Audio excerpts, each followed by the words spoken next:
বনানীতে ভয়াবহ অগ্নিকাণ্ডের ঘটনায় নিহতের সংখ্যা বেড়ে দাঁড়িয়েছে 25-এর কাছাকাছি। আহত সংখ্যা 70 ছাড়িয়েছে। এই ঘটনা নাড়া দিয়েছে দেশসহ আন্তর্জাতিক মহলে। আর জনসাধারণের উৎসুক ভিড়ের কারণে উদ্ধার কাজ ব্যাহত হওয়ায় পুরো দেশসহ আন্তর্জাতিক মহলেও নিন্দার ঝড় উঠেছে। বিভিন্ন আন্তর্জাতিক গণমাধ্যমের প্রতিবেদনে বিদেশিরাও সংবাদের বিভিন্ন কমেন্টসে বনানীর ঘটনায় উৎসুক জনতাকে ভর্ৎসনা করেছে। সামাজিক মাধ্যমে একটি ছবি আমার মনে নাড়া দিয়েছে। যে ছবিতে দেখতে পেলাম এক পথ শিশু ফায়ার সার্ভিসের পানির পাইপের ছিদ্রের উপর বসে তাদের সহায়তা করতে। এই ছবি মনের মধ্যে গেঁথে রাখার মতো ছবি, ফেসবুকের টাইমলাইন কভারে রাখার মতো ছবি ও আন্তর্জাতিক ছবি প্রদর্শনীতে এই ছবি পাঠানোর জন্য আমি বাংলাদেশ সরকারের কাছে আহ্বান জানাচ্ছি। এই শিশুটি আমাদের শিক্ষিত সমাজকে দেখিয়ে দিল পড়াশোনা জানলেই সত্যিকারের মানুষ হওয়া যায় না।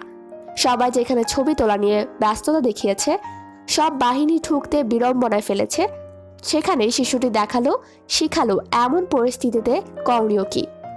গতকাল ফায়ার সার্ভিসের সাথে মাননীয় প্রধানমন্ত্রীর দ্রুত পাঠানো সেনা, নৌ, বিমান বাহিনী সহ স্বেচ্ছাসেবকদের ঠুকতে পথ রোধ করা, ক্যামেরা হাতে দাঁড়িয়ে থাকা উৎসুক জনতা কি শিখতে পারবে ছোট শিশুটি থেকে।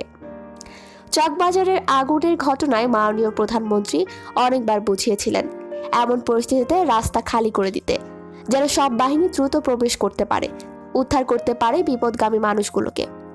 এতবার বোঝানোর পরেও এত ভুল কি করে করি আমরা? আমার দেশের ফায়ার সার্ভিস সহ সকল বাহিনীকে অনেকেই বলছেন 23 তলা পর্যন্ত পৌঁছাতে পারে না। আমি তাদের বলতে চাই, আপনাদের মতো উৎসুক মানুষ যেখানে ভিড় করে সমস্যা তৈরি করে, সেখানে সমস্যা বাড়বেই। যদি গতকাল আগুন লাগার পর দলবদ্ধ হয়ে আশেপাশের মসজিদ সহ হোটেলগুলো থেকে পানি এনে পাশে দাঁড়াতেন, তাহলে হয়তো হতাহতের পরিমাণ এত বাড়ার কথা ছিল না। আমি গণমাধ্যমের কর্মী হিসেবে রানা প্লাজা, তাজরিন ফ্যাশন গিয়েও উদ্ধার কাজে হাত বাড়িয়েছি সেনাবাহিনী সহ সব বাহিনীর সদস্যদের সাথে। আমি সেই ছেলে যে কিনা হেড অফ নিউজকে তাজরিন ফ্যাশন রানা প্লাজা থেকে বলেছিলাম, স্যার আমার পক্ষে সম্ভব না রিপোর্ট করা। সেই আমি তাজরিন ফ্যাশন অগ্নিকাণ্ড থেকে 2 জন ও রানা প্লাজা থেকে 17 জনকে জীবিত উদ্ধার করে আন্তর্জাতিক গণমাধ্যমেও প্রশংসা পেয়েছি। এমন পরিস্থিতিতে রিপোর্ট করণীয় থেকেও বরং নিজ প্রচেষ্টায় যদি 2-1 জনের জীবন রক্ষা করা সম্ভব হয়, কিংবা জনস্রোতকে সরিয়ে সব বাহিনীকে উদ্ধার করতে সহায়তা করা যায়, আমি মনে করি এতেই দেশের কল্যাণ সাধিত হবে। সেলুট জানাচ্ছি সেই নাম না জানা শিশুটিকে যে ফায়ার সার্ভিসের ছিদ্র পাইপের উপর বসে সহায়তা দিয়ে জানান দিয়েছে এদেশে মানবতা মরেনি। সেলুট জানাই এই ছোট শিশু নাইম হাসানকে। ভিডিওর কথাগুলো আরিফ রহমান শিবলি ভাইয়ের।